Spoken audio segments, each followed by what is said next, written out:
अहमदुहु व नुसल्ली अला रसूलिल करीम अम्मा बाद फ़अऊज़ु बिल्लाहि मिनश शैतानिर रजीम बिस्मिल्लाहिर रहमानिर रहीम अल्लाहुम्मा ला सहला इल्ला मा जअलतहु सहला व अंता तजअलुल हज़ना इज़ा शि'ता सहला रब्बि ज़िदनी इल्मा रब्बि ज़िदनी इल्मा रब्बि ज़िदनी इल्मा। जैसे कि आप सबको मालूम है, हमने ये प्लान किया था कि आधा घंटा हम ग्रामर करेंगे और आधा घंटा तफसीर को देंगे, यानी कि कुरान को देंगे। तो अभी हम इंशाल्लाह ग्रामर शुरू करते हैं, बिल्कुल सिंपल और सादा और स्टार्ट से ही शुरू करेंगे, इनके हरूफुल हिजा से ही। तो पता है आपको कि रसूलुल्लाह सल्लल्लाहु अलैहि वसल्लम ने फरमाया, खैरुकुम मन तअल्लमल कुरान व अल्लमहु, सदक़ल्लाहुल अज़ीम। यकीनन तुम में से बेहतरीन वो है जो कुरान सीखता है और सिखाता है। अब इस सीखने सिखाने में बहुत सारी बातें आती हैं। आप कुरान को नाज़रा पढ़ना, तजवीद, उसकी तरतील, उसकी तर्जुमा, उसकी तफसीर, यानी कि कुरान से मुतालिक कोई भी इल्म आप सीखते हैं और सिखाते हैं, वो सारा इसमें आता है। अब कुरान को सीखने के लिए यकीनन हमें ये लाज़िम है कि हम जब कुरान सीख रहे हैं, तो हमें अरबी भी आनी चाहिए। जब तक अरबी नहीं आएगी, तो हम कुरान को सीख नहीं सकते। हम रसूल पाक सल्लल्लाहु अलैहि वसल्लम की ज़बान को सीख नहीं सकते। इसलिए हम ये अरबी शुरू की है हमने पढ़ना। तो दुआ भी है ये, रब्बि इश्रह ली सदरी व यस्सिर ली अमरी वाहलुल उक़दतम मिन लिसानी यफ़क़हू क़ौली। आप सब लोग पढ़ लें ये दुआ। और अल्लाह ताला का करोड़हा शुक्र है कि उसने हमें अपने कलाम के सामने बैठने, अपने महबूब सल्लल्लाहु अलैहि वसल्लम की ज़ुबान सीखने की तौफ़ीक दी है। और ये बहुत बड़ी नेमत है। अम, जो मैंने पहली क्लास की थी, इंट्रोडक्शन की, उसमें मैंने ये बात बताई थी कि हम ये सोच के कुरान सीखें, सिखाएँ या अरबी सीखें और सिखाएँ कि कायनात की सबसे अज़ीम ख़ज़ाना मेरे पास है। जितना इल्म मेरे पास ये है, जितना मैंने कुरान याद किया है, कुरान सीखा है, कुरान सिखाया है, ये कायनात का सबसे अज़ीम ख़ज़ाना है जो मेरे पास है। ये सोच लेकर आप आगे बढ़ें, तो इंशाअल्लाह बहुत अच्छी तरक्की होगी। और यकीनन ये जो तौफ़ीक है, ये हम अल्लाह से माँगते हैं, उसके सिवा कोई हमें ये अता नहीं कर सकता। वमा तौफ़ीक़ी इल्ला बिल्लाह, अल्लाह के सिवा किसी की ये तौफ़ीक नहीं कि वो हमें इस काम के लिए चुन ले। उसका एहसान है, उसका करम है, और उसकी नेमत का ये शुक्र अदा करना है कि जो कुछ मैंने पिछले चंद सालों में सीखा है, तो मेरी ये कोशिश है कि वो आप लोगों तक और बल्कि अपनी आने वाली नस्लों तक पहुँचाऊँ। और कुरान के बारे में सूरह कमर में ये आयत आई है, वलक़द यस्सरनल कुरआन लिज़िक्रि फ़हल मिन मुद्दकिर।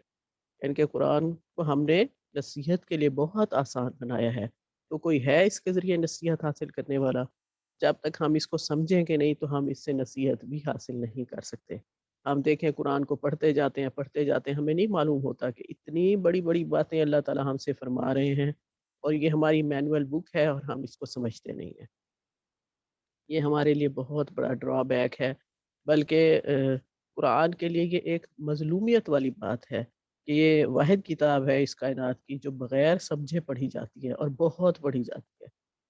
बहरहाल उसके पढ़ने का अपना एक अजर है, अल्फ़ाज़ के पढ़ने का, लेकिन इसको ये आई समझ कर पढ़ने के लिए है, अमल के लिए आई है, ना कि सिर्फ़ नाज़रा पढ़ने के लिए। अब हम शुरू करते हैं अल्हम्दुलिल्लाह थोड़ा-सा अरबी सीखना। दुआ कर लें सब लोग। रब्बी यस्सिर वला तुअस्सिर व तम्मिम बिल खैर। अच्छा, ये जो ज़बान है अरबी, ये हम पाकिस्तानियों के लिए, यानी उर्दू बोलने वालों या समझने वालों के लिए तो बहुत ही आसान है। क्योंकि 80% अल्फ़ाज़ ऐसे हैं जो उर्दू में अरबी से आए हैं। आपको पता है उर्दू का मतलब है लश्करी ज़बान। ये बेसिकली कोई ज़बान नहीं थी। ये अरबी, फ़ारसी, तुर्की, इन ज़बानों से मिल के बनी हुई है। बहरहाल थोड़ी बहुत तब्दीलियाँ होती हैं। कोई सेंटेंस ऐसा नहीं है जो हम बोलते हों, जुमला या लिखते हों और उसमें अरबी के अल्फ़ाज़ ना हों। बल्कि ये जो लफ्ज़ जुमला है, ये भी अरबी का लफ्ज़ है। तो बुनियादी हैसियत, हम कोई भी लैंग्वेज सीखते हैं या पढ़ते हैं, उसके अल्फ़ाबेट्स को होती है। इंग्लिश में अल्फ़ाबेट्स कहते हैं, उर्दू में हरूफ़ तहज्जी कहते हैं, और अरबी में हुरूफुल हिजा, हुरूफुल हिजा कहेंगे। मैं बोर्ड शेयर करती हूँ, तो जो भी ऐसा लफ्ज़ होगा वो मैं लिख भी दूंगी। जब बुनियादी हैसियत क्या है अरबी में हुरूफुल हिजा को।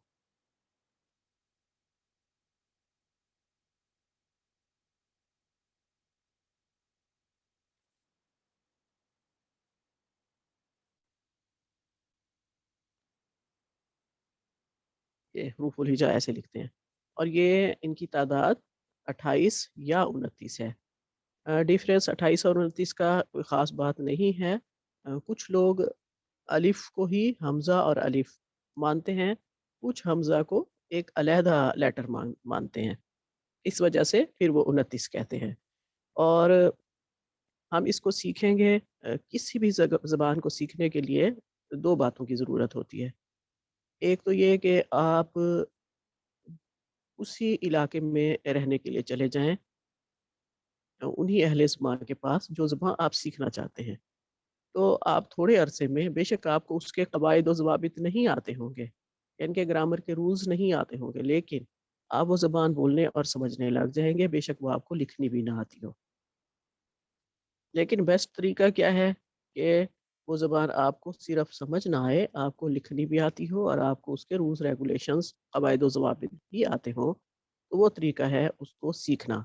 और उसको सीखा किस तरह जाता है किसी भी लैंग्वेज को? उस लैंग्वेज के ज़रिए जो आपको आती हो। यानी कि जैसे अब हम इसको अरबी को उर्दू के ज़रिए सीखेंगे, क्योंकि उर्दू हमें आती है। ख़ैर वो भी हमें बहुत अच्छी नहीं आती, ना उसकी ग्रामर और ना उसके प्रोनंसिएशन। बहरहाल हम उसके ज़रिए ही इसको सीखेंगे।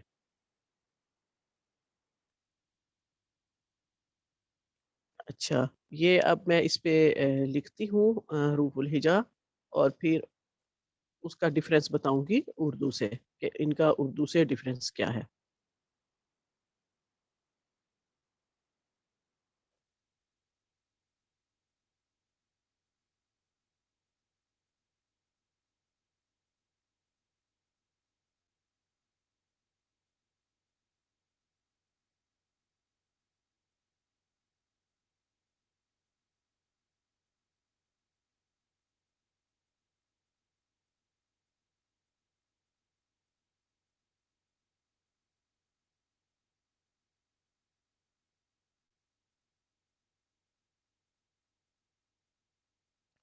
ये मैं खामोशी से इसलिए लिख रही हूँ, क्योंकि बाद में मैंने इनको ऊँचे से बोल के आपको बताना है।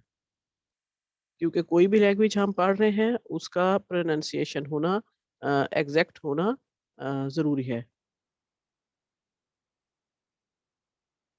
और इसका तो ये है कि हम, क्योंकि ये कुरान की ज़बान है, अगर हम गलत बोलेंगे तो लफ्ज़ों का मतलब चेंज हो जाता है और फिर इंसान गुनहगार भी होता है।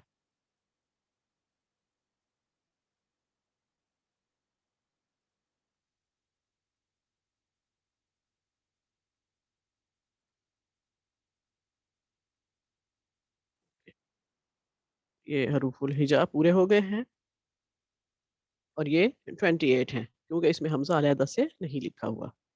अब हमने इसको पढ़ना है, बस एक बात ज़हन में रख लें कि उर्दू में जो हम हरूफ़ तहज्जी अ, आवाज़ निकालते हैं बड़ी ये की, जिनके पढ़ते वक़्त, अरबी में उनकी आवाज़ आ की निकलेगी आखिर में, ठीक है? जैसे अलिफ तो अलिफ बोला जाता है, अलिफ, लिफ, लाम की साउंड तालु के साथ ज़बान टच होनी चाहिए। अलिफ, उसके बाद हम उर्दू में बोलते हैं बे, यानी कि हमने बड़ी ये की आवाज़ निकाली। लेकिन अरबी में बा बोला जाएगा, बा, और ये लिप लेटर है, बा, बा, मैं इनको सर्कल कर रही हूँ, ता, सा, सा ज़बान आपकी दाँतों के बिल्कुल ऊपर आके टच होगी। जीम सिंपल है, इसकी ये की आवाज़ नहीं है। हा, देखो हम बोलते हैं हे, और ये है हा।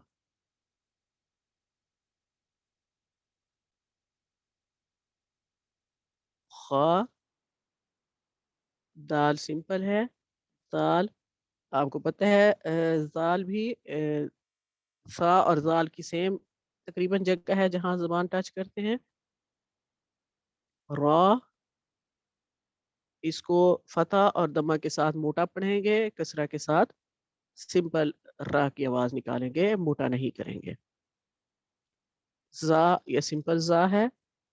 सीन, शीन, स्वाद, द्वाद, ये थोड़ा सा मुश्किल होता है बोलना। ओए नहीं, द्वाद को नहीं करना था, इसका सिर्फ बता रही थी। तो आ को सर्कल करना है क्योंकि हम तोए बोलते हैं तो, और यहाँ द्वा बोला जाएगा, त्वा द्वा। आइन गाइन सिंपल है। फा, फिर फा डिफरेंट है उर्दू से। काफ, ये हल्की लेटर नहीं है, लेकिन जबान के बिल्कुल आखिरी जड़ से बोला जाता है, उसको एलिवेट करते हैं तो ये मोटा बनता है। काफ, ये सिंपल काफ है। लाम, ये भी लीन लेटर है यानी कि लाइट पढ़ने वाले। मीम, नून, आगे है हा। ये हा हल्की लेटर है, लेकिन हा और हा इनमें डिफरेंस है। पहली तालु इसके हलक के स्टार्ट से हा दरमियान से है, और ये जो हा है ये बिल्कुल एंड से है। वाओ और या, बस उसमें हम छोटी ये बड़ी ये बोलते हैं, इसमें या बोलना है।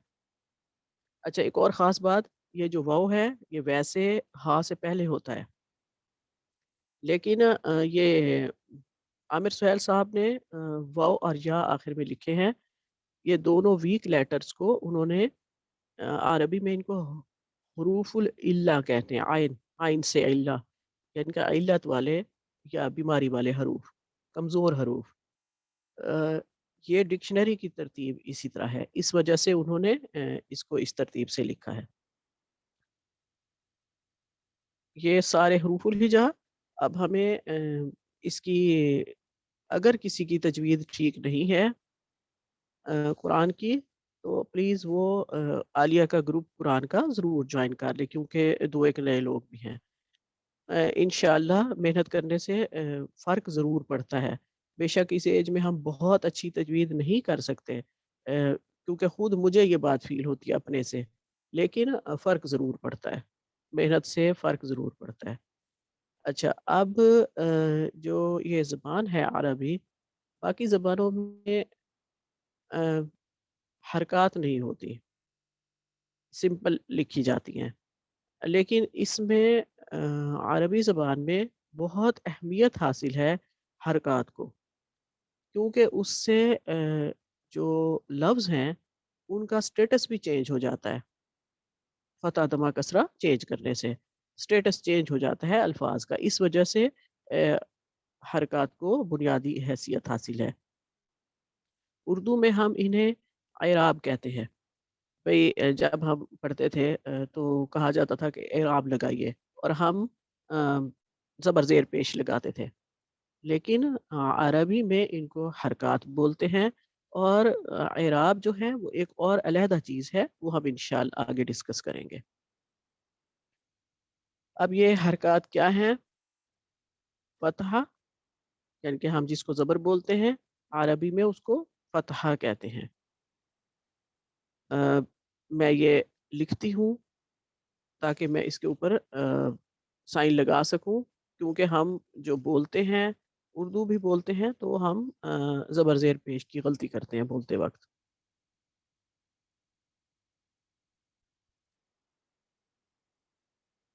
इसको ऐसे बोलना है, फ़तह।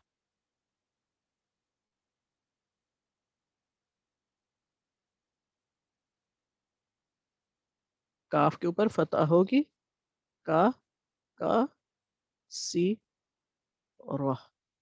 ओके, कसीरा।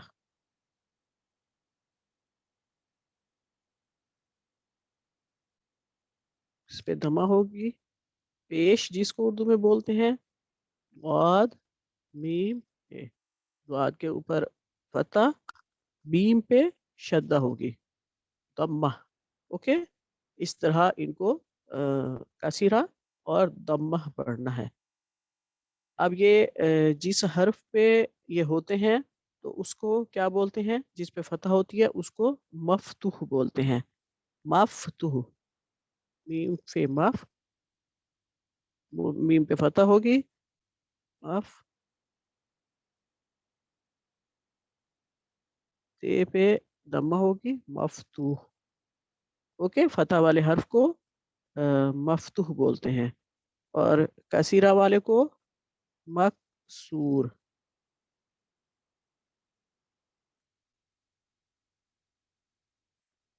और दम्मा वाले को मदमूम।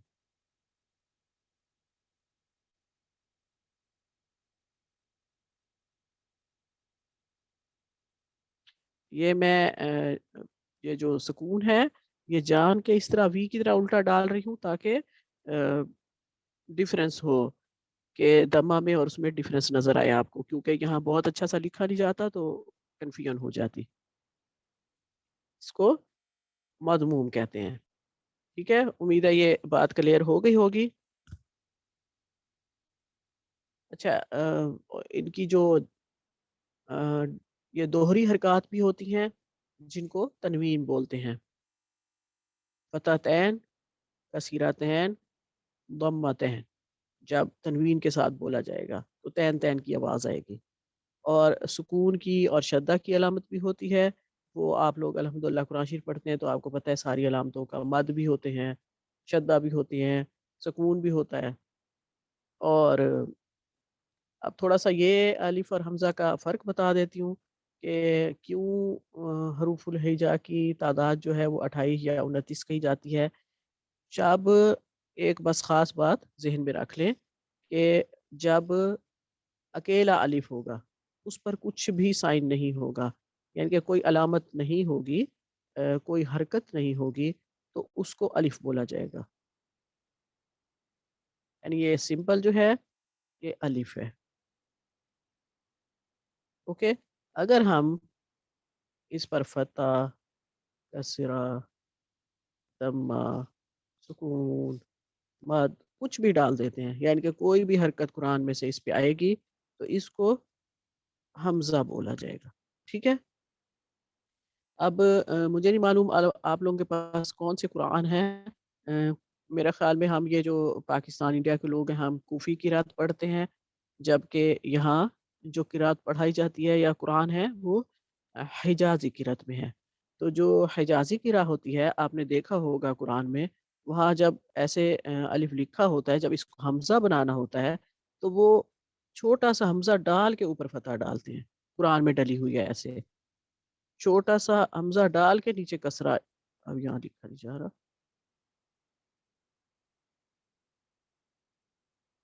छोटा-सा कसरा हमज़ा डाल के नीचे कसरा डाली जाती है और इसी तरह छोटा-सा हमज़ा डाल के ऊपर दमा डाली जाती है। ये हिजाज़ी किरात में, कुरान में इस तरह स्पेशल उसको हमज़ा बनाया हुआ होता है। क्योंकि वो फिर 28 लिखते होंगे हरूफ और हमज़ा इस तरह अलिफ को हमज़ा बनाते हैं। अब जो हरूफ और हरकत, हमने 2 चीज़ें पढ़ ली हैं कि हरूफ क्या हैं, हरूफ तहज्जी, और हरकत क्या हैं, फ़तह, दमा, कसरा। ठीक है? अब जब ये इन दोनों को मिलाएँगे तो अल्फ़ाज़ वजूद में आएँगे, यानी कि इनके मिलने से लफ्ज़ बनते हैं। लफ्ज़ कैसे हो सकते हैं, ये हमने उर्दू में भी पढ़ा है, बामाना और बेमाना। अच्छा, ये लफ्ज़ माना होता है, इसको हम मानी बोलते हैं उर्दू में, मानी नहीं बोलना। हरूफ और हरकत के मिलने से अल्फ़ाज़ बनते हैं। ठीक है?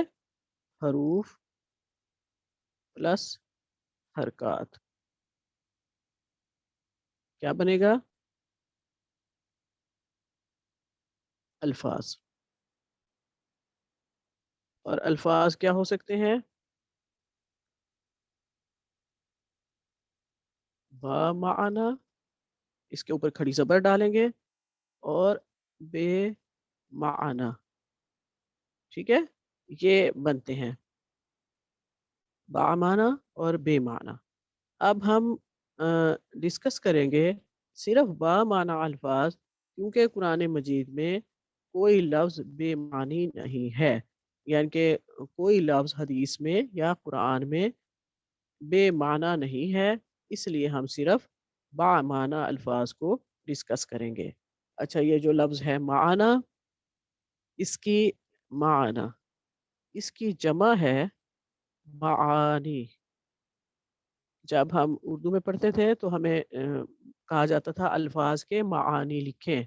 अल्फाज लफ्ज़ की जमा है, मानी माना की जमा है। ठीक है? ये ज़हन में रखिएगा कि ये मानी लफ्ज़ भी ठीक ही है, इसको हम गलत नहीं समझेंगे। माना की जमा है। अब जो लफ्ज़ बनेगा उसकी क्या है? 2 किस्में हैं, बमाना और बेमाना। बेमाना को क्रॉस करेंगे, इसको हमने डिस्कस नहीं करना। अब बामाना लफ्ज़ जो है इसको कलीमा भी बोलते हैं। लफ्ज़ ये होगा कलीमा, काफ के ऊपर फ़तह होगी।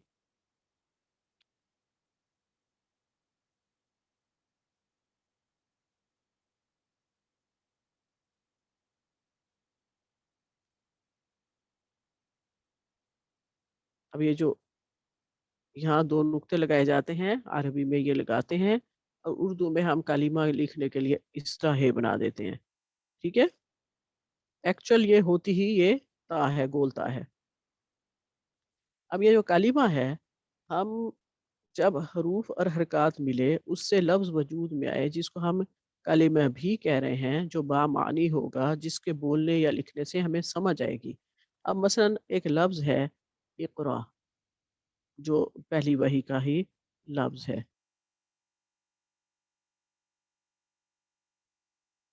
इक़रा,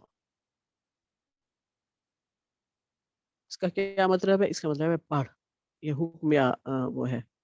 अब इसमें कितने हरूफ हैं? ठीक है? अगर हम इसको अलहदा-अलहदा लिखते हैं, जो हरूफ हैं, हमज़ा,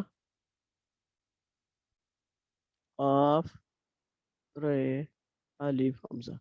ये इक़रा, ये इतने सारे हरूफ मिले हैं और हरकत मिली हैं और ये लफ्ज़ बना है इक़रा। ठीक है?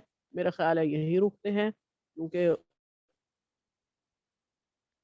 फिर अभी वो भी करना है, आऊज़ु बिल्लाह और बिस्मिल्लाह की तशरीह भी करनी है।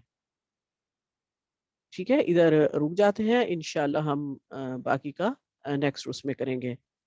बस ये है कि जो बामानी लफ्ज़ है उसको कलमा भी कहते हैं और कलिमा की 3 किस्में हैं, इस्म, फ़ेल, हर्फ़। ये हम इंशाअल्लाह नेक्स्ट क्लास में डिस्कस करेंगे।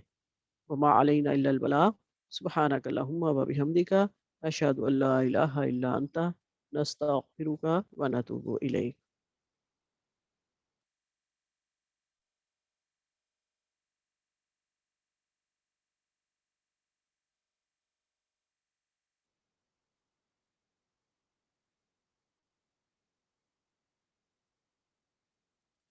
कि हम अब इंशाअल्लाह कुरान शरीफ का शुरू करते हैं।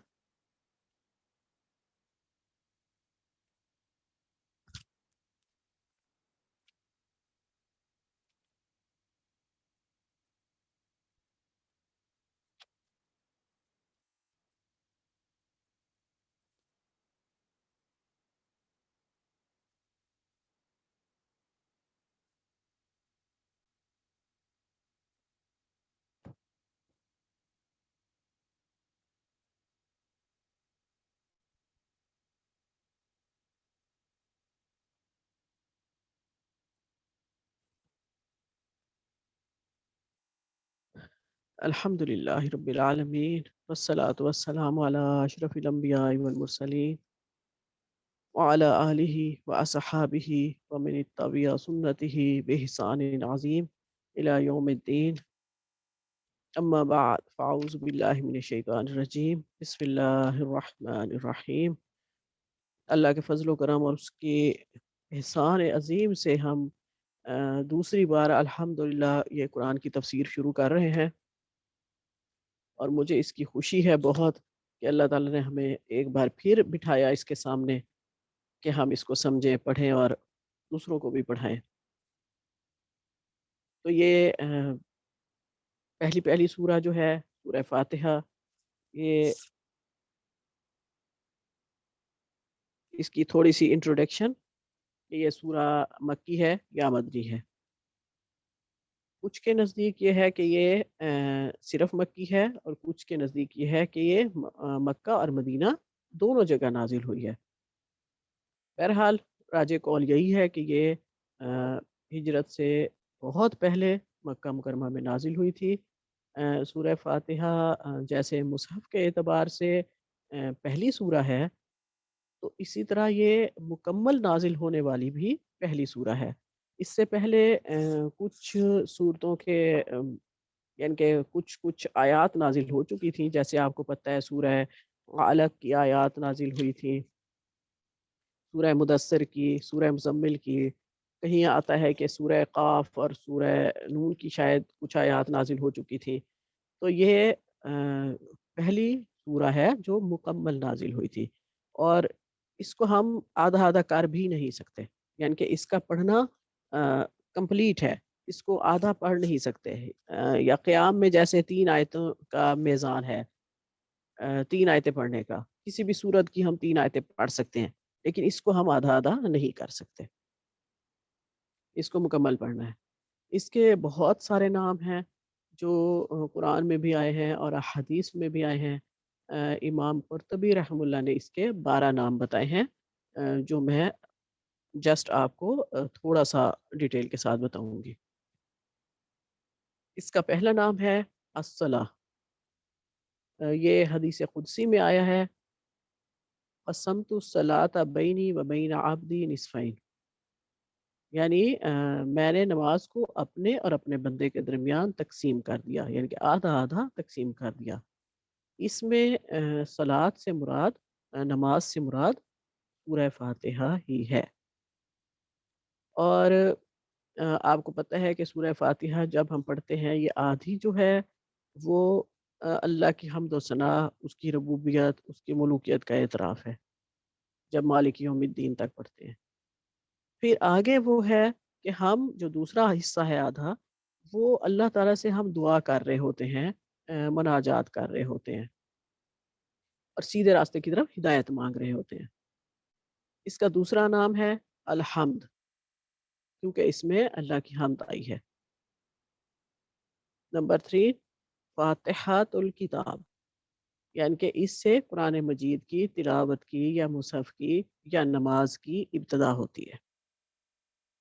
फ़ातिहा का मतलब है खोलने वाली, इब्तिदा करने वाली। उम्मुल किताब, इमाम बुखारी रहमतुल्लाह ने अपनी किताब में लिखा है कि इसका नाम उम्मुल किताब है, इसलिए कि मुसहफ़ की जो किताबत है और नमाज की जो क़िराअत है वो इसी से होती है। अब ये उम्मुल किताब कह दें या फ़ातिहतुल किताब कह दें, वैसे आपको पता है उम का मतलब माँ होता है, यानी कि जड़ होता है, रूट होता है, कि किसी भी चीज़ की जड़ का या रूट का ज़िक्र आता है तो का लफ़्ज़ आता है यहाँ अरबी में। और कुरान के जितने भी मज़ामीन हैं, अ, यूँ समझें कि वो सूरह फ़ातिहा से निकलते हैं। क्योंकि आधा कुरान अल्लाह की हम्द व सना पे, उसकी तारीफ़ पे है और आधा इंसानों की गाइडेंस के लिए है। सेम इसी तरह जैसे सूरह फ़ातिहा आधी अल्लाह ताला ने अपने लिए रखी और आधी बंदे के दरमियान तक़सीम की। उम्मुल कुरान, अबू हुरैरा रज़ी अल्लाह से रिवायत है कि रसूलुल्लाह सल्लल्लाहु अलैहि वसल्लम ने फरमाया, सूरह अल्हम्दुलिल्लाह उम्मुल कुरान है, उम्मुल किताब है, सबआ मसानी है। सबआ मसानी, अब देखिए हदीस में इसके ये 3 नाम आए हैं। सबआ मसानी मीन 7 ऐसी आयतें जो बार-बार दोहराई जाती हैं। यानी कि ये सूरा 7 आयतों पर मुश्तमिल है और हर नमाज की हर रकत में इनका इआदा होता है, इनको दोहराया जाता है। कुरानुल अज़ीम, क्योंकि इसमें तमाम कुरानी अलूम का ज़िक्र है। अच्छा, मैंने इसकी तफ़सीर पढ़ी थी, पूरी तो नहीं पढ़ी थी, कहीं-कहीं से पढ़ी थी। इनकी मौलाना अबुल कलाम आज़ाद रहमतुल्लाह की। उन्होंने वो जेल में बैठ के लिखी थी सूरह फातिहा की तफसीर। पूरी बुक है वो, पूरी, यानी कि जैसे तफसीर की एक बुक होती है, सिर्फ सूरह फातिहा की तफसीर है। इसका और नाम है अशिफा। इमाम दरावी ने अबू सईद खदरी रज़ियल्लाहु से रिवायत की है कि रसूलुल्लाह सल्लल्लाहु अलैहि वसल्लम ने फरमाया, फ़ी फ़ातिहतुल किताब शिफ़ा मिन कुल्लि दाइन, यानी सूरह फातिहा में अल्लाह ताला ने हर बीमारी के लिए शिफा रखी है। और वाक़ई ये मैंने तो अपनी ज़िंदगी में बहुत बार देखा है, सूरह फातिहा से वाक़ई शिफा मिलती है। और रुक़य्या यानी दम, रेमेडी। अ, ये है कि रसूलुल्लाह सल्लल्लाहु अलैहि वसल्लम ने एक सहाबी से, जिसने एक सरदार कबीला पर सूरह फातिहा पढ़कर दम किया था, उसके जिस्म से ज़हब साँप का ज़हर उतारा था। ये वाक़या आप सबको पता होगा कि आप सल्लल्लाहु अलैहि वसल्लम ने उन सहाबी से पूछा कि तुझे कैसे पता चला कि ये दम है? तो उन्होंने फरमाया, या रसूलुल्लाह सल्लल्लाहु अलैहि वसल्लम, मेरे दिल में ये बात डाली गई। यानी कि उनके दिल में ये बात आई, अल्लाह की तरफ से यकीनन थी, और उन्होंने उन्हें उसे दाम किया, और उन्होंने फिर उन्हें बकरियाँ भी दी और बहुत कुछ दिया। 10वां नाम है इसका अल असास। इमाम शाअबी रहमतुल्लाह ने हज़रत इब्न अब्बास रज़ियल्लाहु तआला अन्हुमा से रिवायत किया है कि कुरान की असास सूरह फातिहा है। जब कभी बीमार पड़ो तो इस सूरह के ज़रिए शिफा हासिल किया करो। क्योंकि आपको पता है कुरान के बारे में, कुरान ने खुद ये गवाही दी हुई है, फ़ीही शिफ़ाउन लिन्नास, कि इसमें लोगों के लिए शिफा है। तो जब असास उसकी सूरह फातिहा है, तो इट मीन्स सूरह फातिहा में तो मस्ट मस्ट शिफा है। यानी कि पूरा कुरान पढ़ के शिफा कैसे हासिल करेगा बंदा? सूरह फातिहा पढ़ के तो आराम से हासिल कर सकता है, कोई मुश्किल भी नहीं होगी और देर भी नहीं लगेगी। अल वाफ़िया। सुफियान बिन आयनिया कहते हैं कि नमाज में सूरह फातिहा की तक़सीम नहीं हो सकती। ये मैंने अभी आपको बताया, यानी कि दूसरी सूरतों को हम निस पढ़ सकते हैं, लेकिन इसको निस्फ़ पढ़ना जायज़ नहीं है, इसलिए इसका नाम अल वाफ़िया है। अल काफ़िया। यहया बिन इब्न कसीर कहते हैं कि ये सूरह दूसरी सूरतों के मुकाबले में काफ़ी हो जाती है, लेकिन दूसरी सूरतें इसके बदले में काफ़ी नहीं हो सकती, इसलिए इसका नाम अल काफ़िया है। ये इसके नाम थे थोड़े से जो मैंने बयान किए। अब इसकी फ़ज़ीलत चंद अहादीस बयान करूँगी, क्योंकि डिटेल तो बहुत ज़्यादा है इसकी। ये कुरान अज़ीम की अज़ीम तरीन सूरा है। इसकी फ़ज़ीलत में बहुत सी अहादीस आई हैं। तिरमिज़ी में उबई बिन काब रज़ियल्लाहु अन्हु से रिवायत है कि रसूलुल्लाह सल्लल्लाहु अलैहि वसल्लम ने फरमाया, अल्लाह ताला ने तौरात और इंजील में उम्मुल कुरान यानी सूरह फातिहा जैसी कोई सूरा नहीं उतारी, इसी को सबा मसानी भी कहते हैं। मसनद अहमद में है कि रसूलुल्लाह सल्लल्लाहु अलैहि वसल्लम ने फरमाया, मैं तुझे अबू सईद रज़ियल्लाहु अन्हु से फरमाया कि मैं तुझे मस्जिद से निकलने से पहले कुरान करीम की अज़ीम तरीन सूरा सिखाऊँगा। फिर उन्हें आप सल्लल्लाहु अलैहि वसल्लम ने सूरह फातिहा की तालीम दी। इमाम अहमद ने अब्दुल्ला बिन जाबिर रज़ियल्लाहु अन्हु से रिवायत किया है कि रसूलुल्लाह सल्लल्लाहु अलैहि वसल्लम ने फरमाया कि कुरान करीम की सबसे बेहतरीन सूरा सूरह फातिहा है।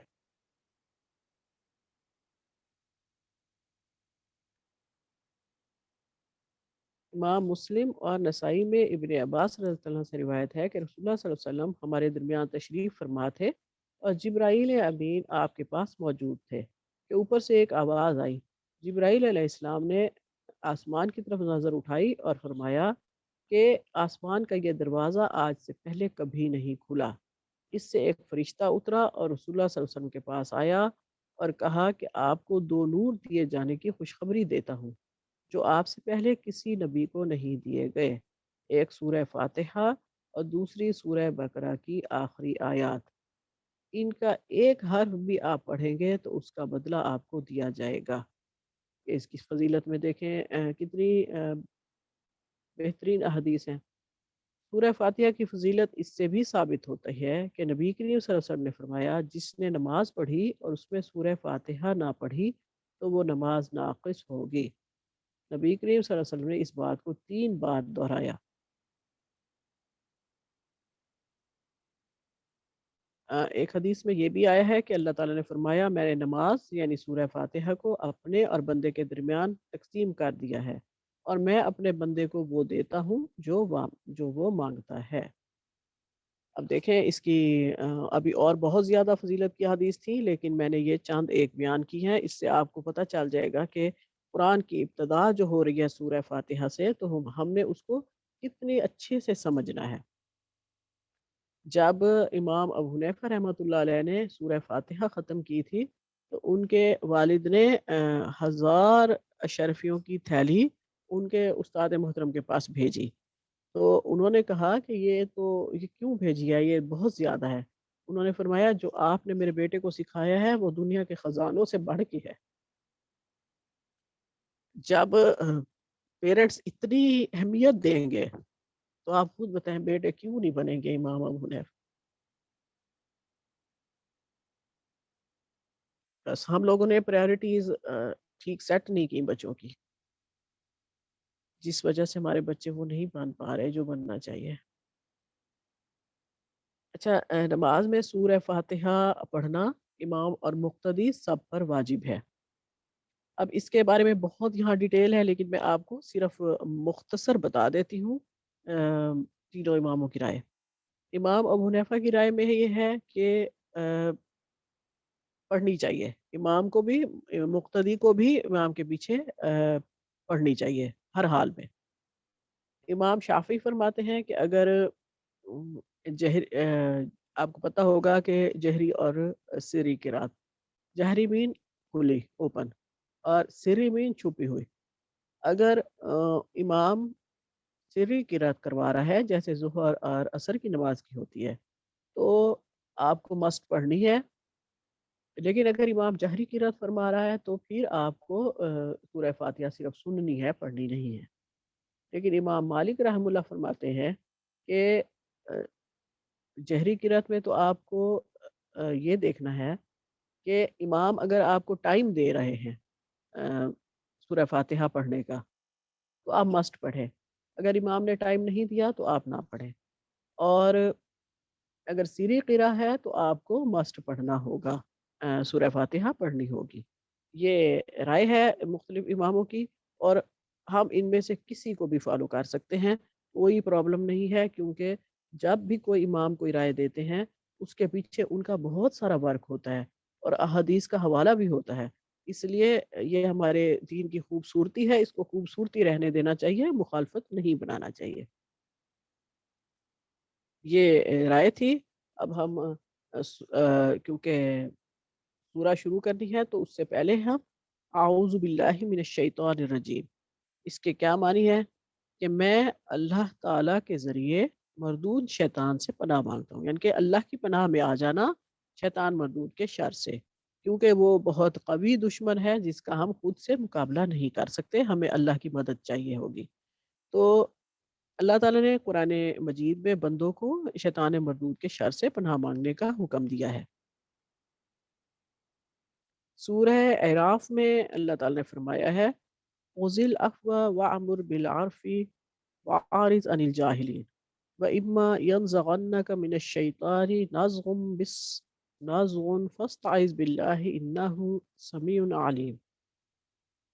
اور پھر کچھ اور آیات بھی ہیں سورہ مومنون میں فرمایا وَقُلْ رَبِّ أَعُوذُ بِكَ مِنْ هَمَزَاتِ الشَّيَاطِينِ أَعُوذُ بِكَ رَبِّ أَنْ يَحْضُرُونَ۔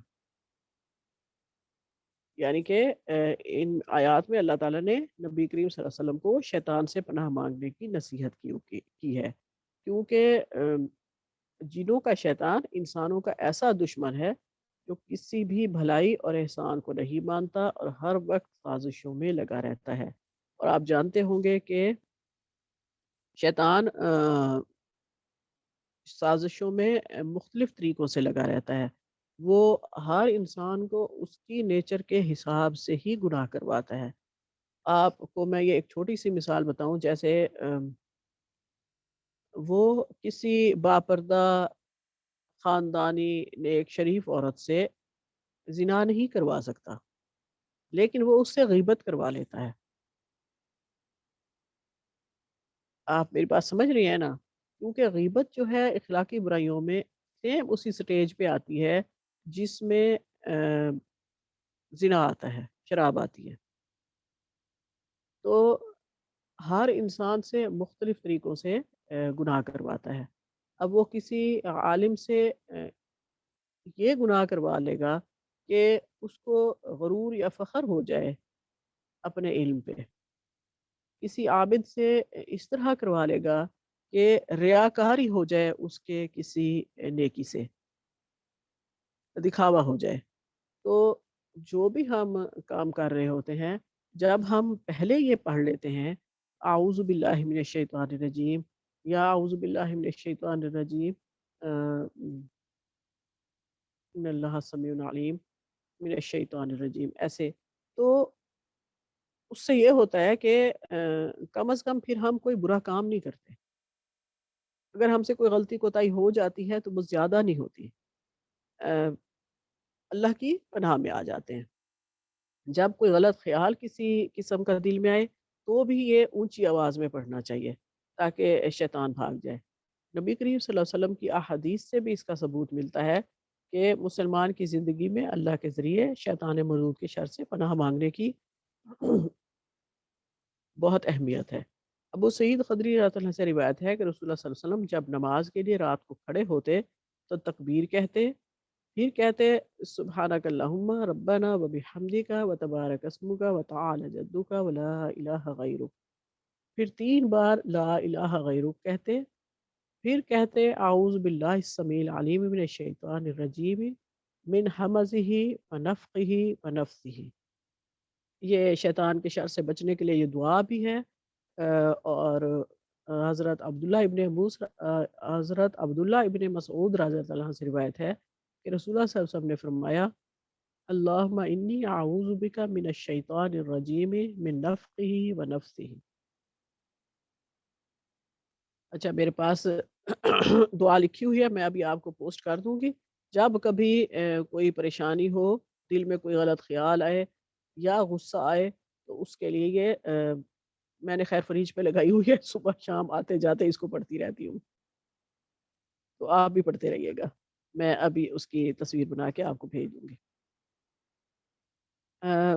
معاذ بن جبل رضی اللہ عنہ سے روایت ہے کہ رسول اللہ صلی اللہ علیہ وسلم کے پاس دیکھا کہ 2 آدمی گالی گلوچ کر رہے ہیں، اور ایک آدمی کا غصہ اتنا زیادہ ہے کہ ایسا معلوم ہوتا تھا اس کی ناک غصے سے پھٹ جائے گی۔ آپ صلی اللہ علیہ وسلم نے فرمایا میں ایک ایسا کلمہ جانتا ہوں جسے اگر یہ کہہ دے تو اس کا غصہ ختم ہو جائے۔ معاذ رضی اللہ عنہ نے پوچھا کہ اے اللہ کے رسول وہ کون سا کلمہ ہے؟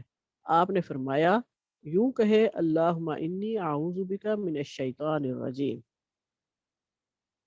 اس حدیث کو حافظ ابو یعلا موصلی نے ابی بن کعب سے بھی روایت کیا ہے، یعنی کہ یہ حدیث 2 صحابہ کرام سے راوی ہے۔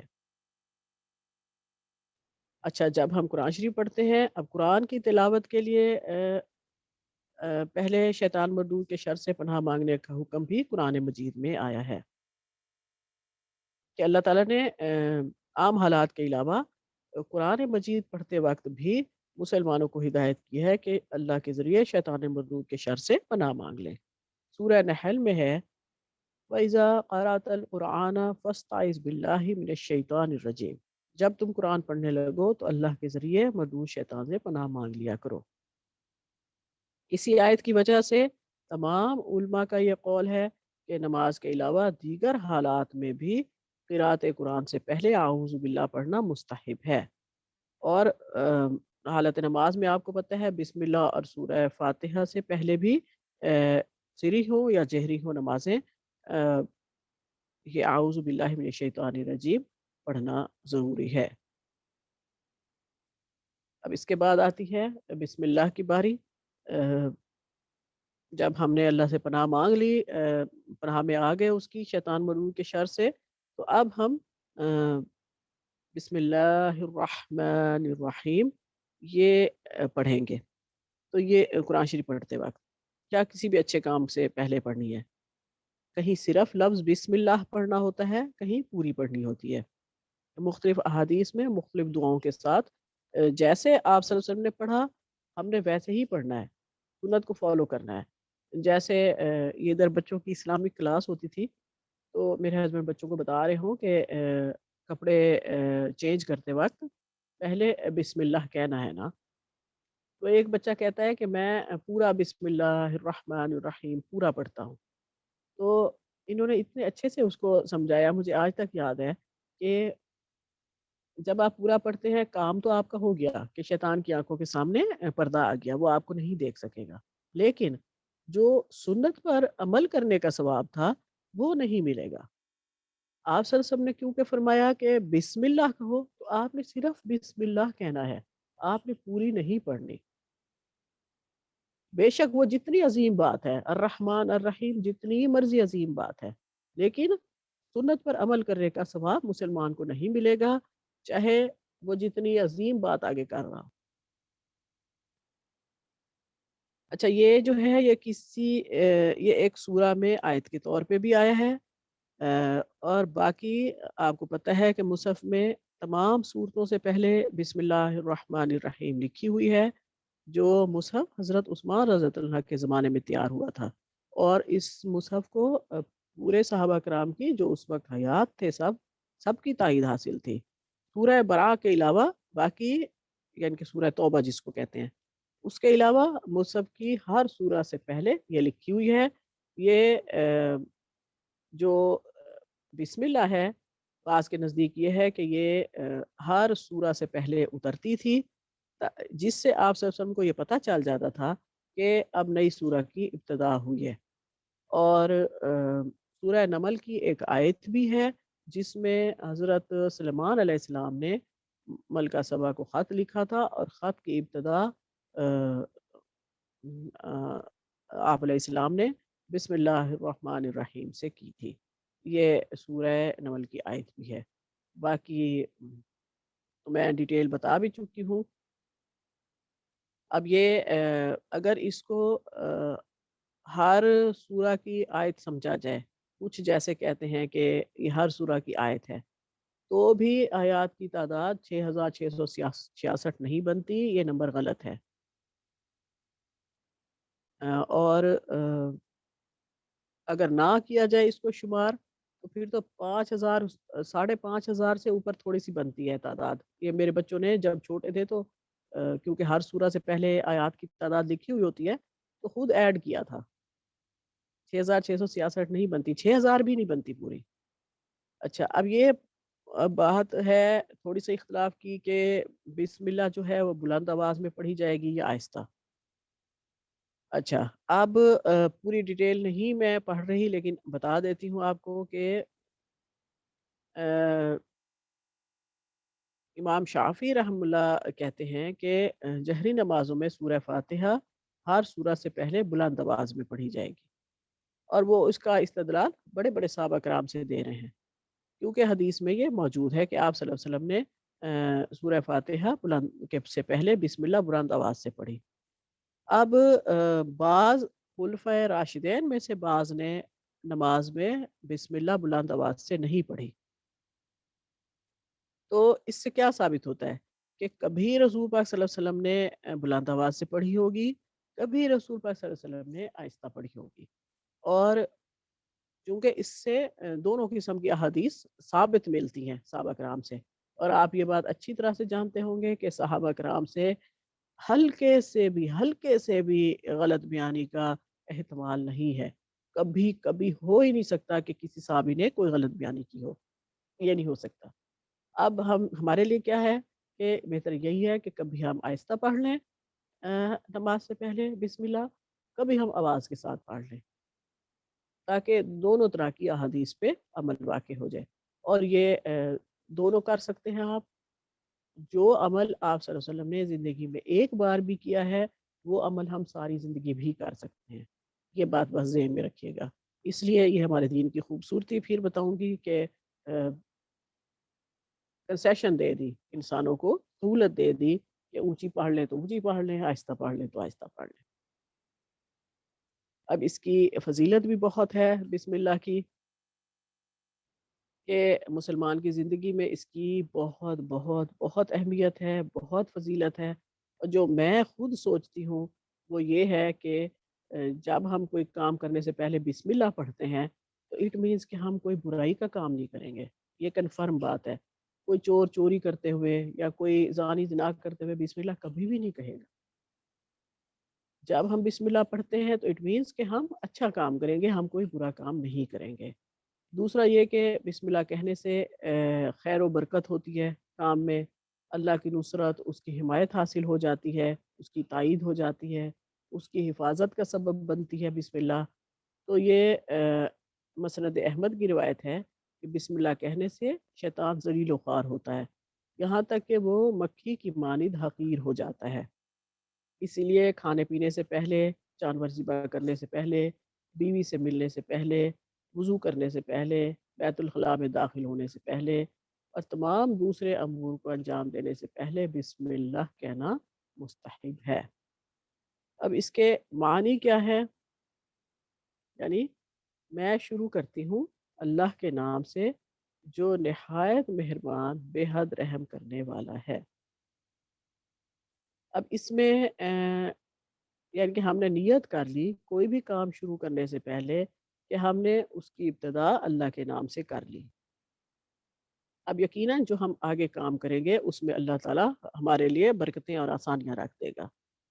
اللہ جو ہے یہ اللہ رب العالمین کا ایک مخصوص نام ہے، اس کو اسم اعظم بھی کہا جاتا ہے، کیونکہ اللہ تعالیٰ کی تمام صفات اسی مخصوص نام کی وصف کے طور پر، خوبی کے طور پر سامنے آتی ہیں۔ پتہ ہے نا آپ کو، یعنی کہ اللہ کیا ہے؟ رحمان بھی ہے، رحیم بھی ہے، مالک بھی ہے، رب بھی ہے، یعنی کہ ہے تو وہ اللہ ہی، لیکن اس کی ساری صفات اسی نام کے ساتھ مختص ہیں۔ اور اللہ جو ہے یہ لفظ اللہ کے علاوہ یعنی رب العالمین کے علاوہ کسی اور کے لیے ہرگز ہرگز ہرگز جائز نہیں ہے۔ آپ جب جھوٹے خداؤں کی بات بھی کرتے ہیں تو اس کے ساتھ کبھی اللہ کا لفظ نہیں لگاتے۔ آپ نے یہ بات نوٹ کی ہوگی کہ معبود کا لفظ لگاتے ہیں، جھوٹے معبود یا جھوٹے خدا، یعنی کہ اللہ نہیں کہتے، ٹھیک ہے؟ یہ کسی اور کے ساتھ کسی حال میں بھی یوز نہیں ہو سکتا۔ اور یہ جو الرحمن اور الرحیم ہے یہ دونوں اللہ تعالیٰ کی صفات ہیں، اور ان میں بہت مبالغہ ہے۔ اس کی تفسیر میں انشاءاللہ جب سورہ فاتحہ کی تفسیر کروں گی تو اس میں کر دوں گی۔ اور یہ جو رحمان کا لفظ ہے یہ آپ کو پتہ ہے سورہ رحمان اس ایک نام پہ بھی ہے۔ یہ اللہ تعالیٰ کے بعد سب سے اہم نام ہے جو صفت میں، جو اکیلا اللہ کے لیے بھی استعمال ہوا ہے قرآن مجید میں، اور ایک بار نہیں کئی بار ہوا ہے۔ جہاں اللہ تعالیٰ نے روز محشر کی بات کی ہے وہاں بھی اللہ تعالیٰ نے آپ کو اپنے آپ کو رحمان کا لفظ کہا ہے۔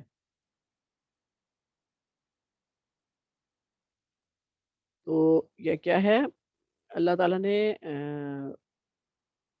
فرمایا قُلِ ادعوا اللَّهَ أَوِ ادعوا الرَّحْمَٰنَ أَيَّامَا تَدْعُوا فَلَهُ الْأَسْمَاءُ الْحُسْنَىٰ، یعنی کہ اللہ تعالیٰ نے یہاں اپنے آپ کو رحمان کا لفظ کہا ہے کہ تمام اسماء حسنہ اس رحمان کے لیے ہیں۔ اب یہ میں اس کی ڈیٹیل انشاءاللہ سورہ فاتحہ کی اس میں کروں گی۔ بہرحال یہ متفقٌ علیہ ہے کہ اللہ کے تمام اسماء و صفات پر اس ایمان لانا ہمارے لیے واجب ہے۔ جو بھی قرآن مجید میں یا نبی کریم صلی اللہ علیہ وسلم کی احادیث میں اللہ کے اسماء و صفات ثابت ہیں ان پر ایمان لانا اسی طرح ضروری ہے جس طرح اللہ پر ایمان لانا۔ اگر ہم اللہ کی صفات کو اچھی طرح سے نہیں سمجھتے ہوں گے تو ہم اس سے تقوی بھی نہیں اختیار کر سکتے، یعنی کہ جب ہم اس سے دعا بھی ٹھیک سے نہیں مانگ سکیں گے، جب ہمیں اللہ پر یہ یقین ہی نہیں ہوگا کہ وہ مالک ہے یا وہ رب ہے، ہمیں صحیح سے اس کی صفات کا پتہ ہی نہیں ہوگا، تو ہم کیسے یقین کے ساتھ اللہ سے اس چیز میں مدد مانگ سکتے ہیں جس میں ہمیں پتہ ہے کہ وہی مدد دینے والا ہے۔ تو انشاءاللہ ہم اس کی تفسیر سورہ فاتحہ کی نیکسٹ کلاس میں کریں گے۔ سبحانک اللہم و بحمدک، نشہد ان لا الہ الا انت، نستغفرک و نتوب الیک، وما علینا الا البلاغ۔ اللهم ارحمني بالقرآن واجعله لي إماما ونورا وهدى ورحمة. اللهم ذكرني منه ما نسيت وعلمني منه ما جهلت وارزقني تلاوته آناء الليل وأطراف النهار واجعله لي حجة يا رب العالمين. آمين يا رب العالمين.